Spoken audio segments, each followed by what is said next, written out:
இன்றைக்கி என்ன சமைக்கிறதுன்னு ஐடியாவே இல்லாமல் இருக்கும்போது எனக்கு எப்போவுமே மைண்டுக்கு வர்றது ஒன்று முட்டை அப்புறம் கருவாடு. ஸோ இந்த முட்டை கருவாடு ரெண்டையும் வச்சு இன்றைக்கி ஒரு ஆணை வந்து செஞ்சுட்டேன். செம்ம சூப்பராக இருந்துச்சு. இப்போ இதை எப்படி செஞ்சேன்னு பார்க்கலாமா? ஒரு 10 சாலை கருவாடு இருந்துச்சு. அது போக கொஞ்சம் துண்டு கருவாடு எடுத்து வச்சுருக்கேன். சின்ன வெங்காயம் முழுசாகவே உரிச்சு வச்சுருக்கேன். பூண்டு கட் பண்ணி வச்சுருந்தேன். அப்புறம் இதுக்கு தேவையான புளியும் ஊற வச்சுட்டு ஒரு 3 தக்காளி பழம் வந்து மிக்சியில் போட்டு அரைச்சி வச்சுருந்தேன். இந்த மாதிரி கருவாட்டு ஆணை எல்லாமே மண் பாத்திரமில் வச்சா தான் டேஸ்ட் ரொம்ப நல்லாயிருக்கும். ஸோ நான் யூஸ் பண்ணுற இந்த கருப்பு மண் பாத்திரமோட லிங்க் வந்து மேலே கொடுத்துருக்கேன். உங்களுக்கு தேவைப்பட்டுச்சுன்னா லிங்க் கிளிக் பண்ணி பர்ச்சேஸ் பண்ணிக்கோங்க. நான் இதுக்கு ஃபுல்லாக நல்லெண்ணெய் தான் யூஸ் பண்ணிக்க போகிறேன். கொஞ்சம் தாராளமாக எண்ணெயை சேர்த்துட்டு கடுகு, வெந்தயம், கருவேப்பிலை, அப்புறம் நம்ம கட் பண்ணி வச்சுருக்க பூண்டு, உரிச்சு வச்சுருந்த சின்ன வெங்காயம் எல்லாத்தையுமே வரிசையாக வந்து சேர்த்துக்கலாம். வெங்காயத்தை நல்லா வதக்கி விட்டுருங்க. இந்த சைடில் நான் முட்டையும் வேக வச்சுக்க போகிறேன். இந்த கருவாட்டானத்தில் முட்டையை உடச்சி ஊற்றினாலும் டேஸ்ட் வந்து நல்லாயிருக்கும். உங்களுக்கு அது விருப்பம்னா நீங்கள் அந்த மாதிரியும் வந்து செஞ்சுக்கலாம். நம்ம சேர்த்த வெங்காயம் நல்லா வதங்கி வந்த பிறகு நம்ம அரைச்சி வச்சுருந்த தக்காளியும் சேர்த்து நல்லா வதக்கி விட்டுக்கணும்.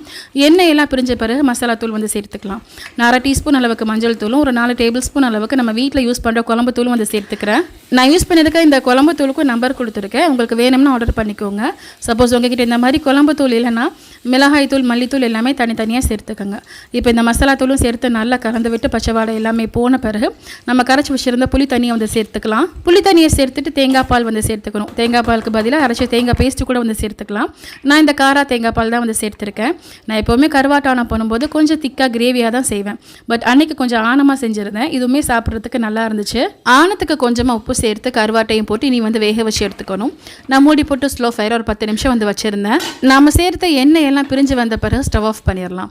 நான் அவிச்சு வச்சுருந்த முட்டையில் கட் போட்டு அதையும் இதில் வந்து சேர்த்துக்கிட்டேன். ஸோ அவ்வளோதான், சூப்பரான கருவாட்டானம் வந்து ரெடி ஆயிருச்சு. இந்த மெத்தடில் கட்டாயமாக ட்ரை பண்ணி பாருங்கள். இதுக்கு சைட் டிஷ்ஷே தேவை கிடையாது. இந்த கருவாடு, முட்டை இந்த ரெண்டையும் வச்சு சாப்பிட்டாலே போதும். சாப்பாடு அவ்வளோ சூப்பராக இருக்கும்.